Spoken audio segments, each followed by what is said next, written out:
주님의 이름을 모독받게 하는 사람들. 두 번째, 로마서 2장 14절 기록된 바와 같이 하나님의 이름이 너희로 인하여 이방인 중에서 모독을 받는도다.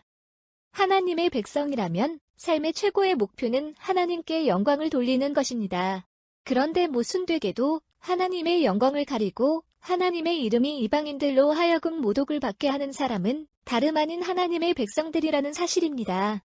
하나님을 섬기지 않는 사람들 때문에 하나님께서 모독을 받을 일은 그리 많지 않습니다. 하나님의 백성이라고 하는 사람들 때문에 하나님의 이름이 모독을 받게 되는 것은 어떻게 보면 당연한 것은 그들의 잘못이 다 하나님께 모독으로 돌아가기 때문입니다. 그래서 하나님의 백성이 진정 소원해야 하는 것은 하나님이 영광을 돌리기 이전에 하나님이 영광을 가리지 않는 삶을 살게 해달라는 소원을 가져야 합니다. 사실 하나님께서 당신의 백성들을 통해 모독을 받을 것을 아시면서 기꺼이 우리의 하나님과 아버지가 되어주시고 출애굽기 32장 12절 예수님께서 우리와 형제라 불리우시기를 부끄러워하지 않으셨습니다. 히브리서 2장 11절 하지만 주의 백성들을 통해 하나님께서 모독을 받으시는 것이 바람직한 상황은 아닙니다.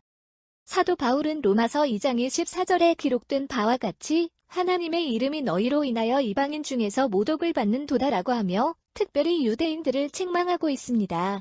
유대인들은 하나님의 선택을 받은 백성들이고 하나님으로부터 거룩한 율법을 받았지만 율법이 참 의미를 깨닫지 못하고 율법주의에 빠져서 독생자 예수 그리스도를 핍박하고 결국 십자가에 못 박았습니다.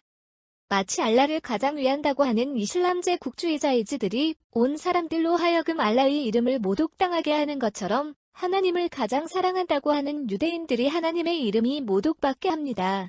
우리들도 하나님을 누구보다 사랑한다고 하면서 극단적 이슬람주의나 유대인들처럼 성경의 문자주의에 빠져서 극단적 기독교가 된다든지 십자가의 복음을 이해하지 못하고 율법주의에 빠진다면 우리들도 하나님의 이름의 영광을 가리는 사람들이 됩니다.